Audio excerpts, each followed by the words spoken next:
Thank you. It is wonderful to be with you today, my Iranian friends. Once again, I've always enjoyed these times that we share together. I'm honored to be with the National Council of Resistance of Iran and your exceptional, courageous leader, Mariam Rajavi.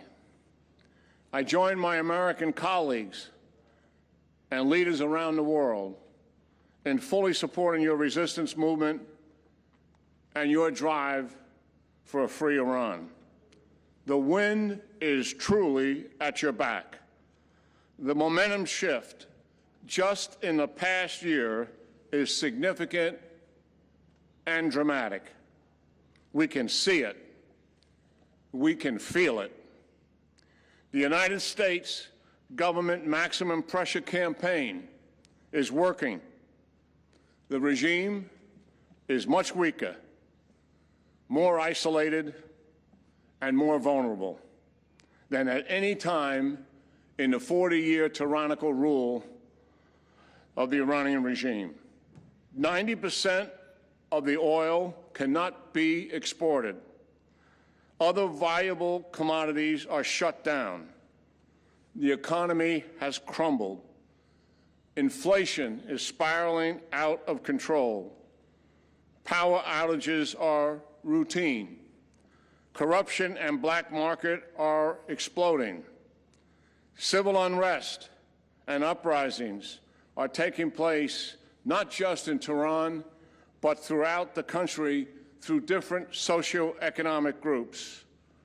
The people are holding the mullahs responsible for what is happening. Tragically, 1,500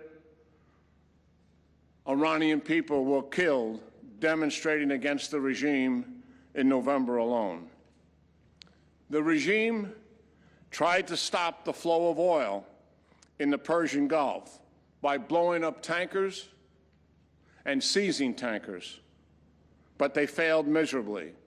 The regime tried to acquire international support to counter the United States maximum pressure campaign, but failed. Indeed, they are more isolated. In the last several months, there have been dozens of explosions and fires at many plants and regime facilities, and most notably to include the advanced centrifuge nuclear plant at Natanz and a missile production facility. The regime says these are accidents. That is not credible. It is a lie. The experts believe the nuclear program is set back at least a year and likely two as a result. The momentum is gaining, and we can see it and we can feel it.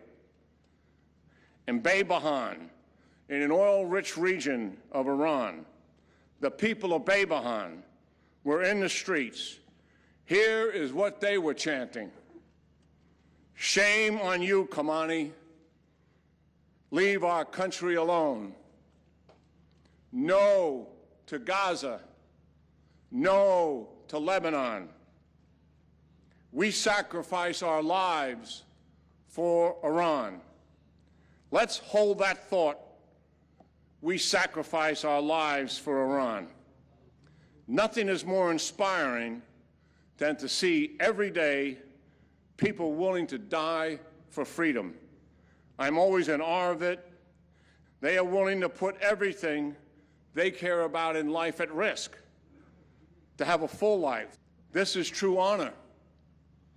And we can never take this kind of devotion for granted. And I know we never will. And finally, the people of Baybahan chanted their loudest when they said in unison, mullahs get lost. Mullahs get lost. We in America are inspired by Iranian people's raw courage and by Mariam Rajavi's leadership. The momentum is gaining. We can see it. We can feel it. I say to you, my dear Iranian friends, in the words of your own people, mullahs, get lost. Free Iran, free Iran.